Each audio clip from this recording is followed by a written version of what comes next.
He hated it. Said he wanted this stuff. 100 years ago, a new theory about human nature was put forward by Sigmund Freud. He had discovered, he said, primitive sexual and aggressive forces hidden deep inside the minds of all human beings. Forces which, if not controlled, led individuals and societies to chaos and destruction.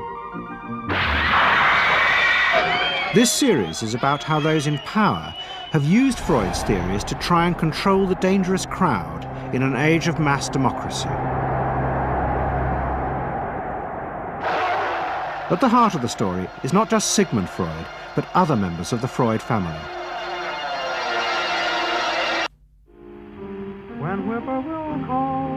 This episode is about Freud's American nephew, Edward Bernays.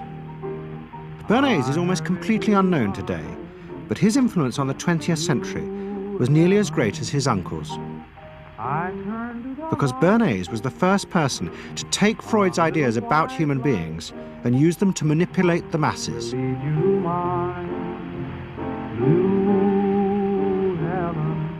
He showed American corporations for the first time how they could make people want things they didn't need by linking mass-produced goods to their unconscious desires.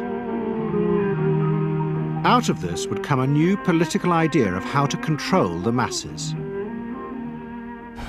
By satisfying people's inner selfish desires, one made them happy and thus docile. It was the start of the all-consuming self, which has come to dominate our world today.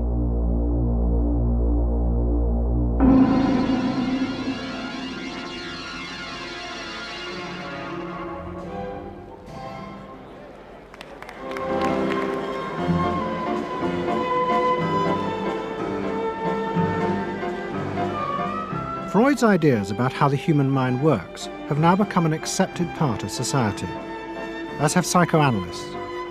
Every year, the psychotherapist's ball is held in a grand palace in Vienna. This is the psychotherapy ball. Psychotherapists come, some advanced patients come, or former patients come, and many other people, friends, but also people from the Viennese society who like to go to a nice, elegant, comfortable ball.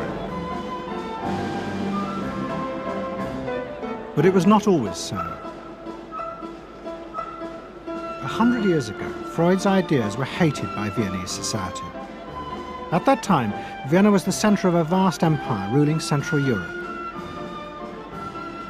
And to the powerful nobility of the Habsburg court, Freud's ideas were not only embarrassing, but the very idea of examining and analyzing one's inner feelings was a threat to their absolute control. You see, at that time, these people had the power. And of course, you just were not allowed to show your bloody feelings. I mean, you just couldn't. You know, I mean, you couldn't, if you were unhappy. Can you imagine, for instance, you sit somewhere in the country in a castle, you are deeply unhappy, you are a woman. You couldn't go to your maid and cry on her shoulders, or you couldn't go into the village and complain, you know, about your feelings. I mean, you couldn't, it was like selling yourself to somebody. You just couldn't, you know? Because they had to respect you. Now, of course, Freud, you see, put that thought very much into question, because you see, to examine yourself, you would have to put a lot of other things into question, your society, everything what surrounds you. And that wasn't a good thing at that time. Why not? Because your self-created empire, to a certain extent, would have fallen into bits much earlier already. But what frightened the rulers of the empire even more was Freud's idea that hidden inside all human beings were dangerous instinctual drives. Freud had devised a method he called psychoanalysis. By analyzing dreams and free association, he had unearthed, he said, powerful sexual and aggressive forces, which were the remnants of our animal past. Feelings we repressed because they were too dangerous. Freud devised a method for exploring a hidden part of the mind, which we nowadays call the unconscious, which is a part that is totally unknown to our consciousness, that there exists a barrier in all our minds, which prevents these hidden and unwelcome impulses of the unconscious from emerging. Good night.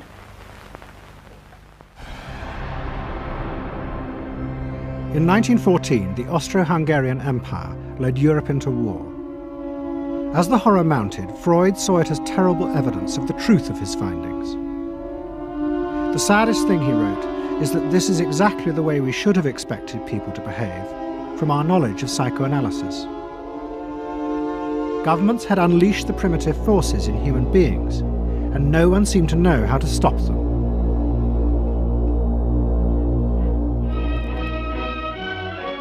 At that time, Freud's young nephew, Edward Bernays, was working as a press agent in America. His main client was the world-famous opera singer Caruso, who was touring the United States.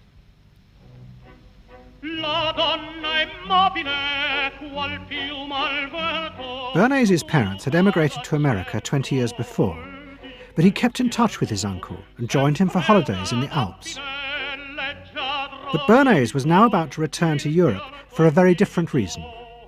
On the night that Caruso opened in Toledo, Ohio, America announced it was entering the war against Germany and Austria. As a part of the war effort, the US government set up a Committee on Public Information, and Bernays was employed to promote America's war aims in the press.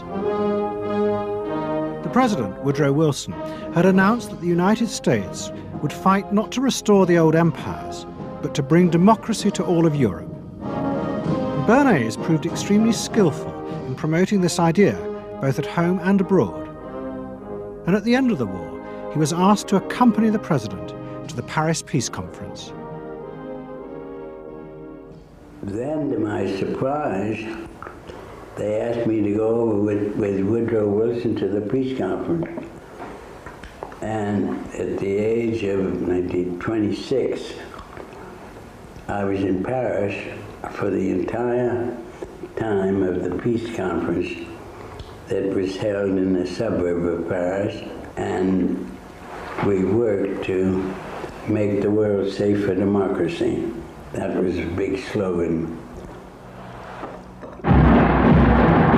Wilson's reception in Paris astounded Bernays and the other American propagandists. Their propaganda had portrayed Wilson as a liberator of the people, a man who would create a new world in which the individual would be free. They had made him a hero of the masses. And as he watched the crowd surge around Wilson, Bernays began to wonder whether it would be possible to do the same type of mass persuasion, but in peacetime.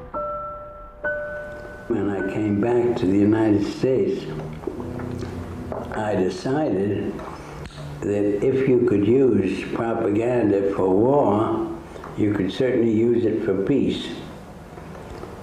And propaganda got to be a bad word because of the Germans using it. So what I did was to try to find some other words. So we found the word Council on Public Relations. Bernays returned to New York and set up as a public relations counsel in a small office off Broadway. It was the first time the term had ever been used. Since the end of the 19th century, America had become a mass industrial society, with millions clustered together in the cities. Bernays was determined to find a way to manage and alter the way these new crowds thought and felt. To do this, he turned to the writings of his uncle Sigmund. While in Paris, Bernays had sent his uncle a gift of some Havana cigars. In return, Freud had sent him a copy of his general introduction to psychoanalysis. Bernays read it, and the picture of hidden irrational forces inside human beings fascinated him. He wondered whether he might make money by manipulating the unconscious. What Eddie got from Freud was indeed this idea that there is a lot more going on in human decision-making, not only among individuals, but even more importantly among groups, than this idea that information drives behavior. And so Eddie began to formulate this idea that you had to look at things that would play to people's irrational emotions And you see, that moved Eddie immediately into a different category from other people in his field and most government officials and managers of the day who thought if you just hit people with all this factual information, they would look at that and say, oh, of course. And Eddie knew that was not the way the world worked. Bernays set out to experiment with the minds of the popular classes. His most dramatic experiment was to persuade women to smoke. At that time, there was a taboo against women smoking, and one of his early clients, George Hill, the president of the American Tobacco Corporation, asked Bernays to find a way of breaking it. He said, we're losing half of our market because men have invoked a taboo against women smoking in public. Can you do anything about that? I said, let me think about it. And then I said, have I your permission to see a psychoanalyst to find out what cigarettes mean to women? He said, what'll it cost? So I called up Dr. Brill, A.A. Brill, who was a leading psychoanalyst in New York at that time. How come you didn't call your uncle? Why didn't you call your uncle? Because he was in Vienna. A.A. Brill was one of the first psychoanalysts in America, and for a large fee he told Bernays that cigarettes were a symbol of the penis and of male sexual power. He told Bernays that if he could find a way to connect cigarettes with the idea of challenging male power, then women would smoke, because then they would have their own penises. Every year, New York held an Easter Day parade to which thousands came, and Bernays decided to stage an event there. He persuaded a group of rich debutantes to hide cigarettes under their clothes. Then they should join the parade, and at a given signal from him, they were to light up the cigarettes dramatically. Bernays then informed the press that he had heard that a group of suffragettes were preparing to protest by lighting up what they called torches of freedom. He knew this would be an outcry, and he knew that all of the photographers would be there to capture this moment. And so he was ready with a phrase which was torches of freedom. And so here you have a symbol, women, young women, debutantes, smoking a cigarette in public with a phrase that means anybody who believes in this kind of equality pretty much has to support them in the ensuing debate about this, because torches of freedom. I mean, what's on all American coins? It's liberty. She's holding up the torch. You see, and so all of this is there together. There's emotion, there's memory, there's a rational phrase, even though it's using a lot of emotional elements. It's a phrase that works in a rational sense. All of this is together. And so the next day, this was not just in all of the New York papers, it was across the United States and around the world. And from that point forward, the sale of cigarettes to women began to rise. He had made them socially acceptable with a single symbolic act. What Bernays had created was the idea that if a woman smoked, it made her more powerful and independent, an idea that still persists today. Embrace me, my sweet embrace. It made him realize that it was possible to persuade people to behave irrationally if you link products to their emotional desires and feelings. The idea that smoking actually made women freer was completely irrational, but it made them feel more independent. It meant that irrelevant objects could become powerful emotional symbols of how you wanted to be seen by others. Eddie Bernays saw the way to sell product was not to sell it to your intellect, that you ought to buy an automobile, but that you will feel better about it if you have this automobile. I think he originated that idea, that they weren't just purchasing something, but they were engaging themselves emotionally or personally in the product or service. That it's not, you think you need a new piece of clothing, but you'll feel better with the piece of clothing. That was his contribution in a very real sense. We see it all over the place today, but I think he originated the idea of the emotional connect to a product or service. What Bernays was doing fascinated America's corporations.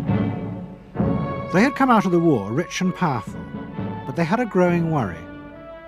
The system of mass production had flourished during the war, and now millions of goods were pouring off production lines. What they were frightened of was the danger of overproduction, that there would come a point when people had enough goods and would simply stop buying. Up until that point, the majority of products were still sold to the masses on the basis of need. While the rich had long been used to luxury goods, for the millions of working-class Americans, most products were still advertised as necessities. Goods like shoes, stockings, even cars were promoted in functional terms for their durability. The aim of the advertisements was simply to show people the product's practical virtues, nothing more.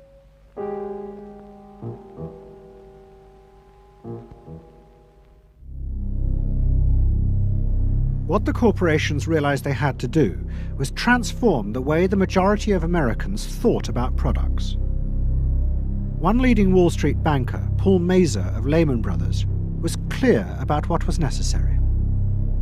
We must shift America, he wrote, from a needs to a desires culture. People must be trained to desire, to want new things even before the old have been entirely consumed. We must shape a new mentality in America. Man's desires must overshadow his needs. Prior to that time, there was no American consumer. There was the American worker, and there was the American owner, and they manufactured and they saved and they ate what they had to, and the people shopped for what they needed. And while the very rich may have bought things they didn't need, most people did not. And Mazur envisioned a break with that, where you would have things that you didn't actually need, but you wanted, as opposed to needed. And the man who would be at the center of changing that mentality for the corporations was Edward Bernays. Bernays really is the guy within the United States, more than anybody else, who sort of brings to the table psychological theory as something that is an essential part of how, from the corporate side, of how we are going to appeal to the masses effectively. And the whole sort of merchandising establishment and sales establishment is ready for Sigmund Freud. I mean, they are ready for understanding what motivates the human mind. And so that there's this real openness to Bernays' techniques being used to sell products to the masses. Beginning in the early 20s, the New York banks funded the creation of chains of department stores across America. They were to be the outlets for the mass-produced goods, and Bernays' job was to produce the new type of customer. Bernays began to create many of the techniques of mass consumer persuasion that we now live with. He was employed by William Randolph Hearst to promote his new women's magazines, and Bernays glamorized them by placing articles and advertisements that linked products made by others of his clients to famous film stars like Clara Bow, who was also his client. Bernays also began the practice of product placement in the movies, and he dressed the stars at the film's premieres with clothes and jewellery from other firms he represented. He was, he claimed, the first person to tell car companies they could sell cars as symbols of male sexuality. He employed psychologists to issue reports that said products were good for you, and then pretended they were independent studies. He organised fashion shows in the department stores and paid celebrities to repeat the new and essential message: you bought things not just for need, but to express your inner sense of yourself to others. There's a psychology of dress. Have you ever thought about it? How it can express your character? You all have interesting characters, but some of them are all hidden. I wonder why you all want to dress always the same, with the same hats and the same coats. I'm sure all of you are interesting and have wonderful things about you, but looking at you in the street, you all look so much the same. And that's why I'm talking to you about the psychology of dress. Try and express yourselves better in your dress. Bring out certain things that you think are hidden. I wonder if you've thought of this angle of your personality. I'd like to ask you some questions. Why do you like short skirts? Oh, because there's more to see. More to see, eh? What good does that do you? Much my answer. It makes you more attractive. Does? In 1927, an American journalist wrote, "A change has come over our democracy. It is called consumptionism. The American citizen's first importance to his country is now no longer that of citizen, but that of consumer." The growing wave of consumerism helped in turn to create a stock market boom. And yet again, Edward Bernays became involved, promoting the novel idea that ordinary people should buy shares, borrowing money from banks he also represented. And yet again, millions followed his advice. He was uniquely knowledgeable about how people in large numbers are going to react to products and ideas and so on. But in political terms, if he were to go out, so I can't imagine that he could get 3 people to stand and listen. Wasn't particularly articulate, was a kind of funny looking, and didn't have any sense of reaching out for people one-on-one.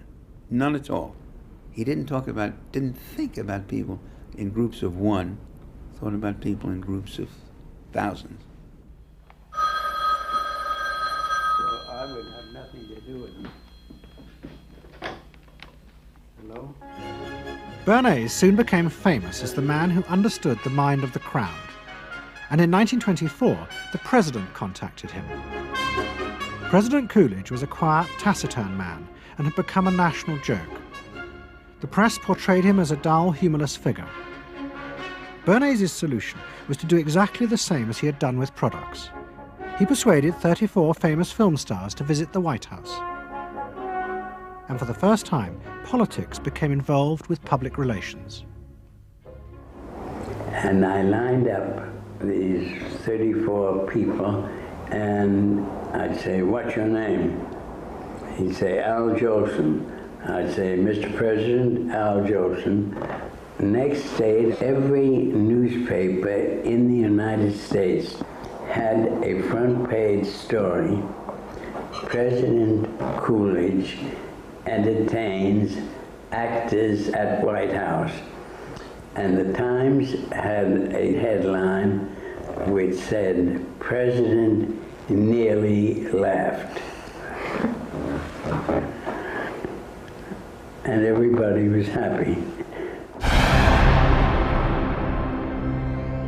But while Bernays became rich and powerful in America, in Vienna his uncle was facing disaster.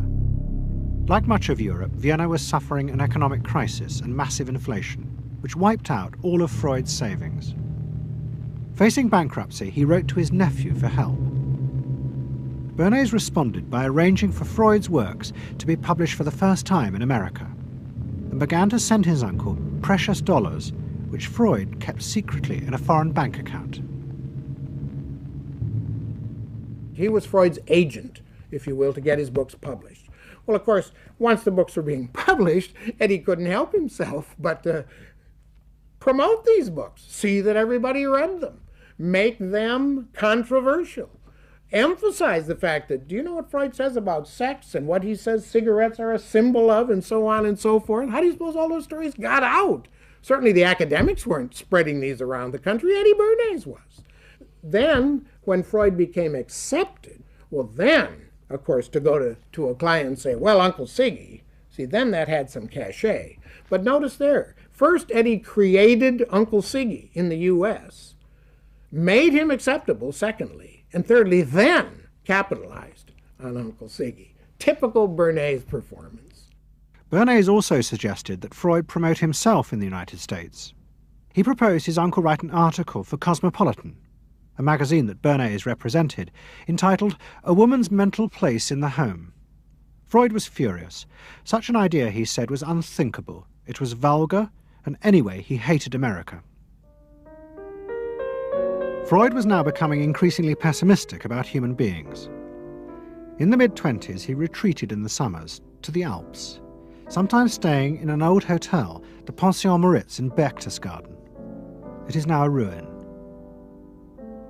Freud began to write about group behaviour, about how easily the unconscious aggressive forces in human beings could be triggered when they were in crowds.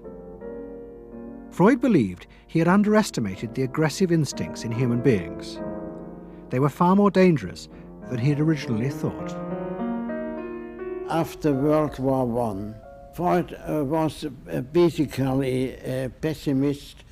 He felt that man is an impossible creature, a very, very sadistic and bad species, and did not believe that man can be improved. Man is a ferocious animal, the most ferocious animal that exists. They enjoy torturing and killing, and he didn't like man. The publication of Freud's works in America had an extraordinary effect on journalists and intellectuals in the 1920s. What fascinated and frightened them was the picture Freud painted of submerged, dangerous forces lurking just under the surface of modern society. Forces that could erupt easily to produce the frenzied mob which had the power to destroy even governments. It was this they believed had happened in Russia. To many, this meant that one of the guiding principles of mass democracy was wrong. The belief that human beings could be trusted to make decisions on a rational basis. The leading political writer, Walter Lippmann, argued that if human beings were in reality driven by unconscious, irrational forces, then it was necessary to rethink democracy. What was needed was a new elite who could manage what he called the bewildered herd. This would be done through psychological techniques that would control the unconscious feelings of the masses. So here you have Walter Lippmann, probably the most influential political thinker in the United States, who is essentially saying that the basic mechanism of the mass mind is unreason, is irrationality, is animality. He believes that the mob in the street, which is how he sees ordinary people, are people who are driven not by their minds but by their spinal cords. The notion of kind of animal drives, unconscious instinctual drives lurking beneath the surface of civilization. And so they started looking towards psychological science as a way of understanding the mechanisms by which the popular mind works, specifically with the goal of figuring out how to understand how to apply those mechanisms to strategies for social control. Edward Bernays was fascinated by Lippmann's arguments and also saw a way to promote himself by using them. In the 1920s, he began to write a series of books which argued that he had developed the very techniques Lippmann was calling for. By stimulating people's inner desires and then sating them with consumer products, he was creating a new way to manage the irrational force of the masses. He called it the engineering of consent. Democracy, to my father, was a wonderful concept, but I don't think he felt that all those publics out there had reliable judgment, and that they very easily might vote for the wrong man or want the wrong thing, so that they had to be guided from above. It's enlightened despotism in a sense. You appeal to their desires and their unrecognized longings, that sort of thing. That you can tap into their deepest desires or their deepest fears and use that to your own purposes. And then, in 1928, a president came to power who agreed with Bernays. President Hoover was the first politician to articulate the idea that consumerism had become the central motor of American life.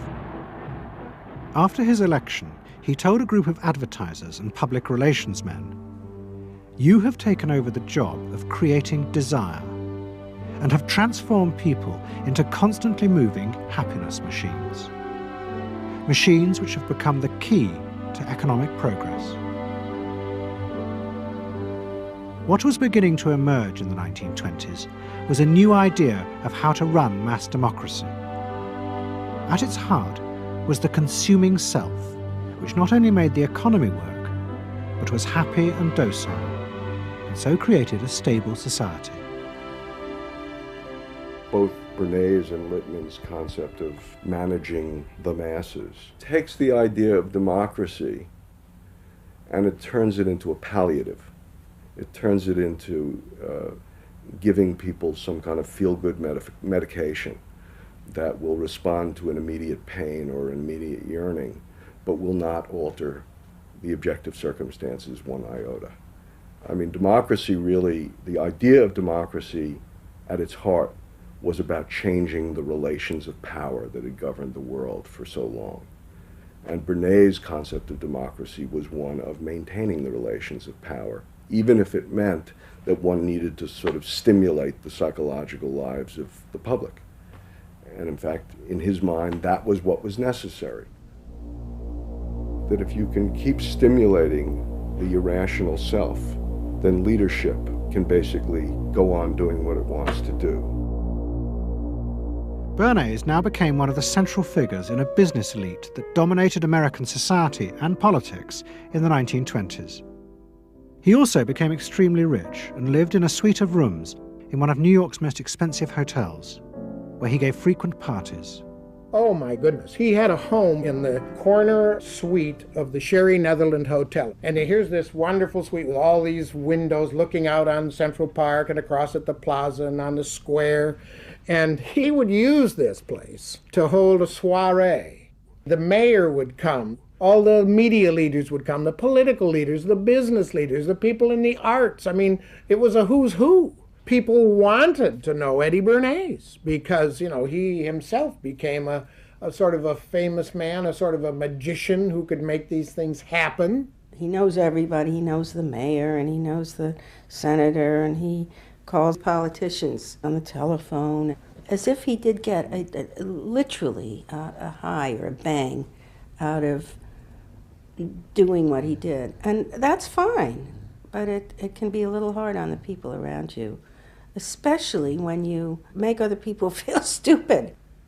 People who worked for him were stupid, and children were stupid, and if people did things in a way that he wouldn't have done them, they were stupid. It was a word that he used over and over and over, dope and stupid. And the masses? They were stupid.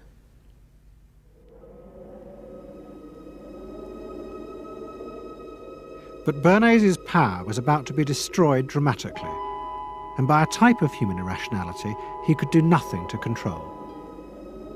At the end of October 1929, Bernays organised a huge national event to celebrate the 50th anniversary of the invention of the light bulb.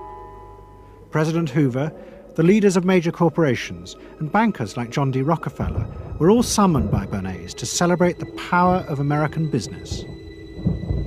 But even as they gathered, news came through that shares on the New York Stock Exchange were beginning to fall catastrophically. Throughout the 1920s, speculators had borrowed billions of dollars. The banks had promoted the idea that this was a new era where market crashes were a thing of the past. But they were wrong. What was about to happen was the biggest stock market crash in history. Investors had panicked and begun to sell in a blind, relentless fury that no reassurance by bankers or politicians could halt. And on the 29th of October 1929, the market collapsed.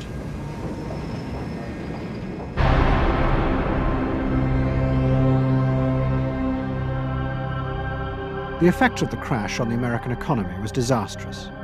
Faced with recession and unemployment, millions of American workers stopped buying goods they didn't need. The consumer boom that Bernays had done so much to engineer disappeared, and he and the profession of public relations fell from favour.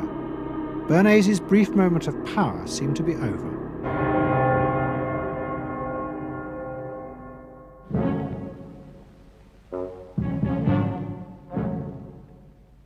The effect of the Wall Street crash on Europe was also catastrophic.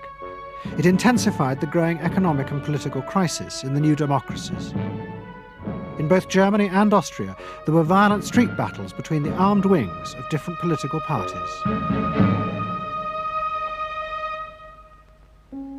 Against this backdrop, Freud, who was suffering from cancer of the jaw, retreated yet again to the Alps.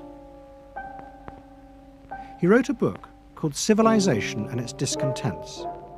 It was a powerful attack on the idea that civilization was an expression of human progress.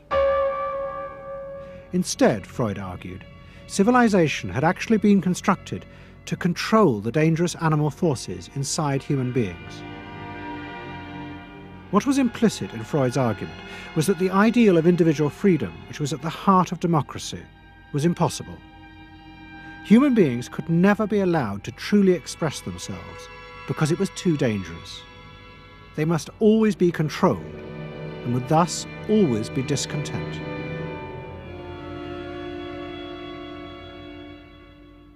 Man doesn't want to be civilized, and he is, civilization brings discontent, but it's necessary to survival. Otherwise he couldn't survive. So he must be discontent, because this would be the only way to keep him within limits. But what did Freud think about the idea of the equality of man? He didn't believe in it. We had 32 parties, and Hitler said, before those parties don't vanish, there is no Germany. That's true. You can't have 32 parties, and so they felt this one person will put an end to this comedy. Freud was not alone in his pessimism. Politicians like Adolf Hitler emerged from a growing despair in the 1920s about democracy. The Nazis were convinced that democracy was dangerous because it unleashed a selfish individualism, but didn't have the means to control it. Hitler's party, the National Socialists, stood in elections, promising in their propaganda that they would abandon democracy because of the chaos and unemployment it led to. Die Parteien versprachen den Himmel auf Erden.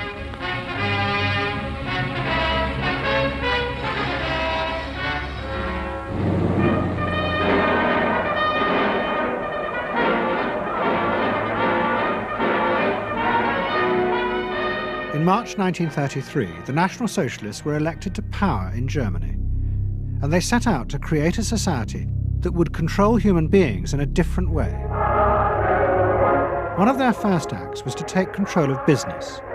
The planning of production would in future be done by the state. The free market was too unstable, as the crash in America had proved. Workers' leisure time was also planned by the state through a new organization called Strength Through Joy. One of its mottos was service, not self.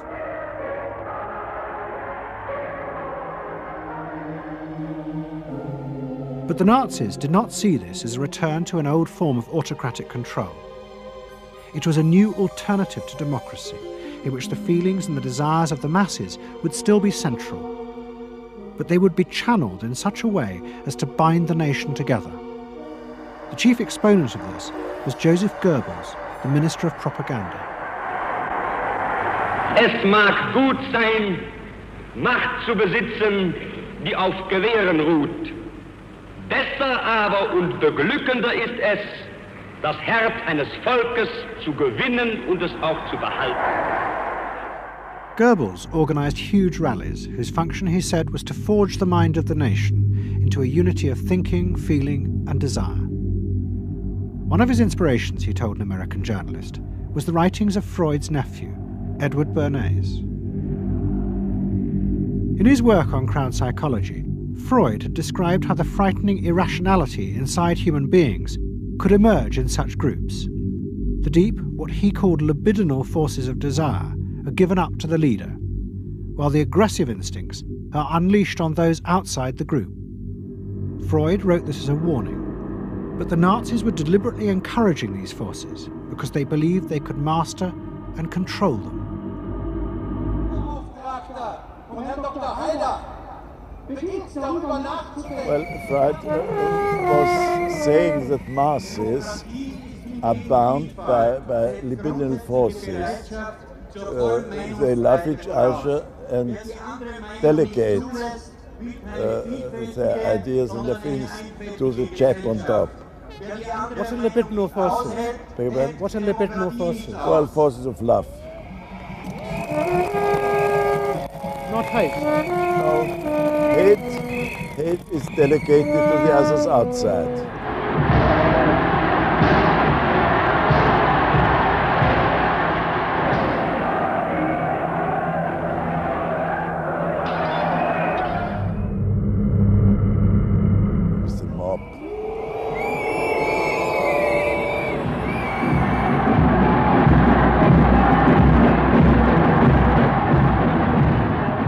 I could see from afar, looking up Wilhelmstraße towards unter den Linden, how those 100,000 of people, when they passed Hitler, they just became completely delirious.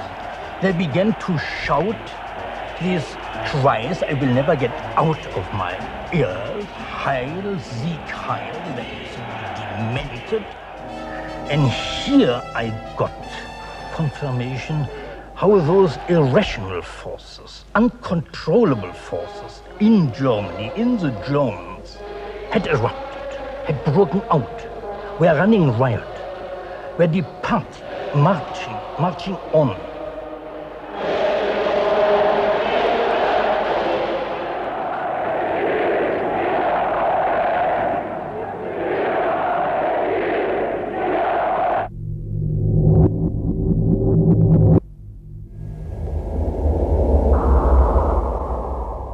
And in America too, democracy was under threat from the force of the angry mob.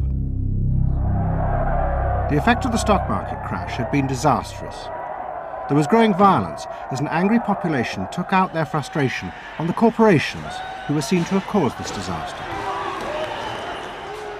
Then, in 1932, a new president was elected who was also going to use the power of the state to control the free market.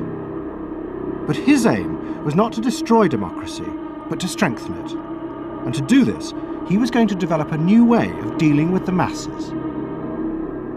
I am prepared, under my constitutional duty, to recommend the measures that a stricken nation in the midst of a stricken world may require.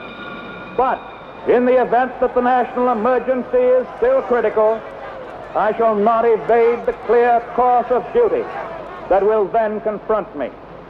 I shall ask the Congress for the one remaining instrument to meet the crisis: broad executive power.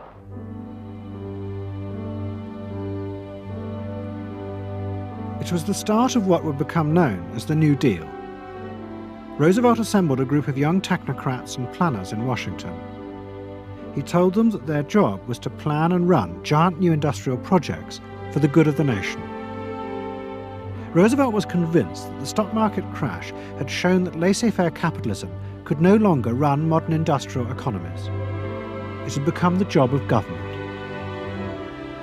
Big business was horrified, but the New Deal attracted the admiration of the Nazis, especially Joseph Goebbels. Wir betrachten die wirtschaftliche Entwicklung in Amerika mit dem allergrößten positiven Interesse. Und wir sind dort der festen Überzeugung, dass Präsident Roosevelt und seine Berater auf dem richtigen Wege sind. Es handelt sich in der Tat um das größte wirtschaftliche und soziale Problem aller Zeiten. Die vielen Millionen Arbeitslosen, die ihre Plätze an den Maschinen und in den Kontoren verloren haben, wieder an ihre alten Arbeitsstellen zurückzuführen. Das kann nicht allein der privaten Initiative überlassen werden. Ausschlaggebend ist, dass die öffentliche Hand mit positiven Maßnahmen eingreift. But although Roosevelt, like the Nazis, was trying to organize society in a different way, unlike the Nazis, he believed that human beings were rational and could be trusted to take an active part in government. Roosevelt believed it was possible to explain his policies to ordinary Americans and take into account their opinions. To do this, he was helped by the new ideas of an American social scientist called George Gallup.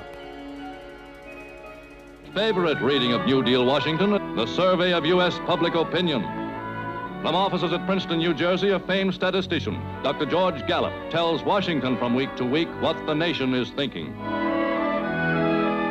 And in New York, Fortune magazine's analyst, Elmo Roper, compiles for publication a continuous record of the nation's approval or disapproval of how the country is being run.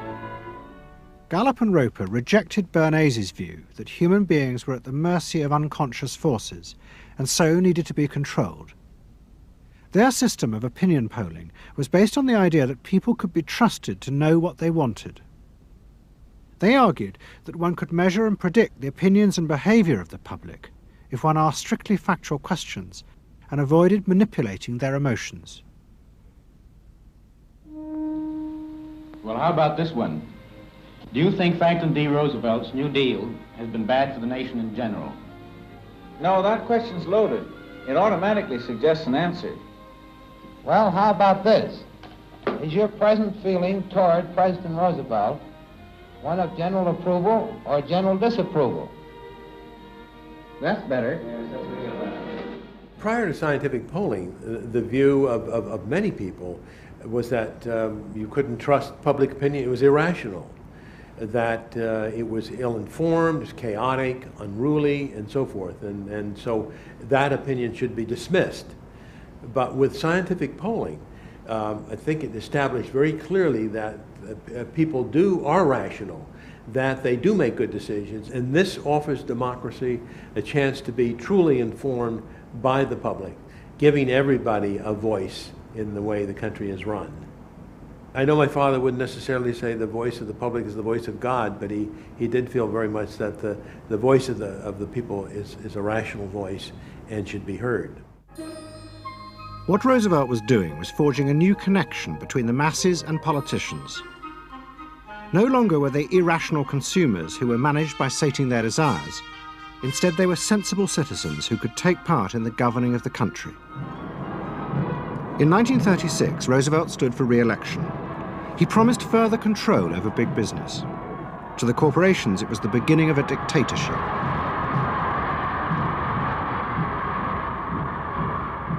Roosevelt interferes with private enterprise and is running the country into debt for generations to come.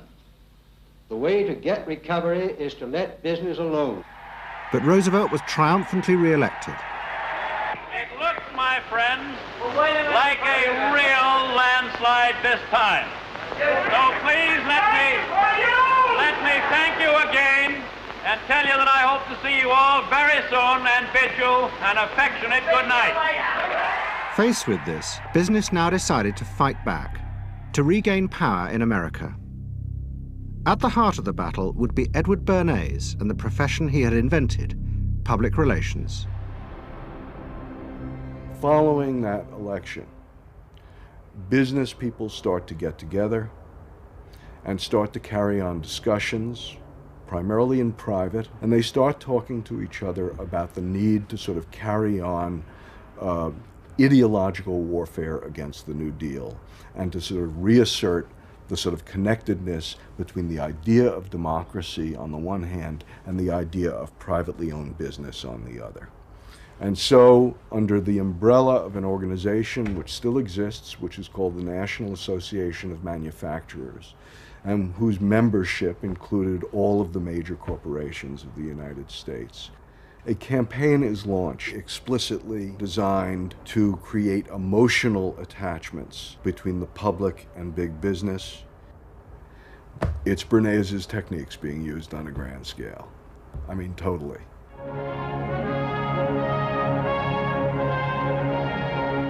The General Motors Parade of Progress, traveling the high roads and by roads of America, bringing to millions of Americans in their own hometown the fascinating story behind modern industry, showing... The campaign set out to show dramatically that it was business, not politicians, who had created modern America. A better mode of living for all of us.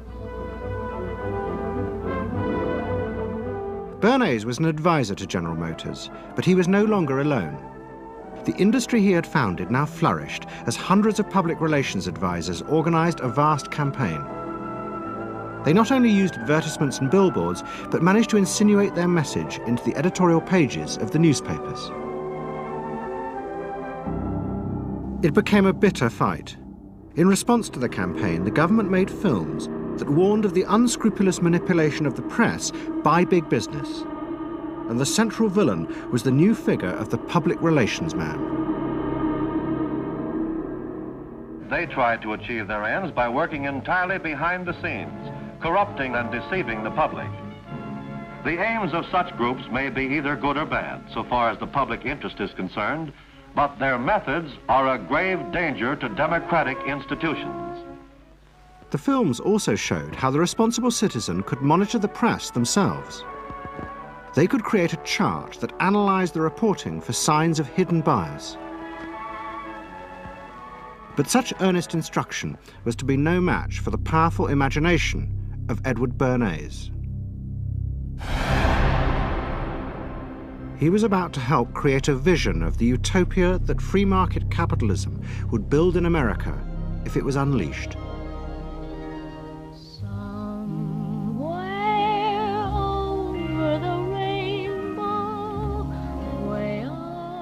In 1939, New York hosted the World's Fair.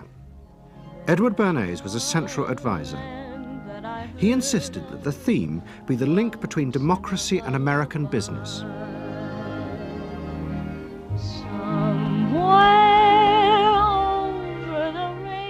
At the heart of the fair was a giant white dome that Bernays named Democracy. And the central exhibit was a vast working model of America's future, constructed by the General Motors Corporation. To my father, the World's Fair was an opportunity to keep the status quo, that is, capitalism, in a democracy. Democracy and capitalism, that marriage, right, linking, just like that. He did that by manipulating people and getting them to think that you couldn't have real democracy in anything but a capitalist society, which was capable of doing anything, of creating these wonderful highways, of making, moving pictures inside everybody's house, of telephones that didn't need cords, of sleek roadsters. I mean, it was consumerist, but at the same time, you inferred that in a funny way, democracy and capitalism went together. The World's Fair was an extraordinary success and captured America's imagination. The vision it portrayed was of a new form of democracy, in which business responded to people's innermost desires in a way politicians could never do. But it was a form of democracy that depended on treating people not as active citizens as Roosevelt did, but as passive consumers. Because this, Bernays believed, was the key to control in a mass democracy. It's not that the people are in charge, but that the people's desires are in charge. The people are not in charge. The people exercise no decision-making power within this environment. So democracy is reduced from something which assumes an active citizenry to the idea of the public as passive consumers. Driven primarily by instinctual or unconscious desires, and that if you can in fact trigger those needs and desires, you can get what you want from them. But this struggle between the two views of human beings as to whether they were rational or irrational was about to be dramatically affected by events in Europe. Events that would also change the fortunes of the Freud family. In March 1938, the Nazis annexed Austria. It was called the Anschluss. Hitler arrived in Vienna to an extraordinary outpouring of mass adulation. But even as he drove through the city, behind the scenes, the Nazis were systematically whipping up and unleashing the hatred of the crowd against the enemies of the new Greater Germany. The Anschluss was a kind of explosion of terrible hatred against the enemies, the so-called enemies, or whatever they considered enemies, against the Jews totally, and also against a lot of very decent Austrians who had opposed the Nazis in Austria. They said it's legitimate now, you can do what you want, so they did it. Stealing, robbing and killing, I can't say it otherwise. And human depravity, of course, is always very near to normal behavior. It can change very quickly.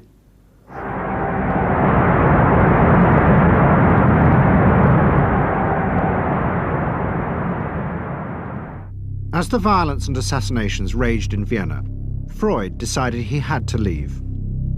His aim was to go to Britain, but he knew that Britain, like many countries, was refusing entry to most Jewish refugees.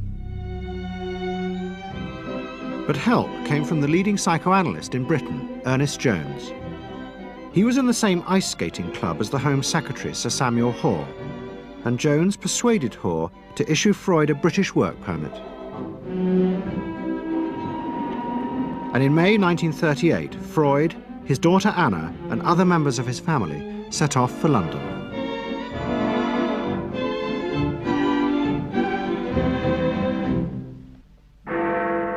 Freud arrived in London as Britain was preparing for war, and he settled with his daughter Anna in a house in Hampstead.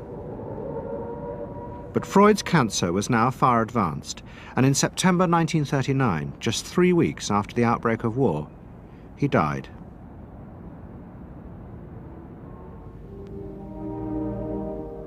The Second World War would utterly transform the way governments saw democracy and the people they governed. Next week's programme will show how the American government, as a result of the war, became convinced there were savage, dangerous forces hidden inside all human beings, forces that needed to be controlled. The terrible evidence from the death camps seemed to show what happened when these forces were unleashed. And politicians and planners in post-war America would come to believe that hidden under the surface of their own population were the same dangerous forces. And they would turn to the Freud family to help control this enemy within.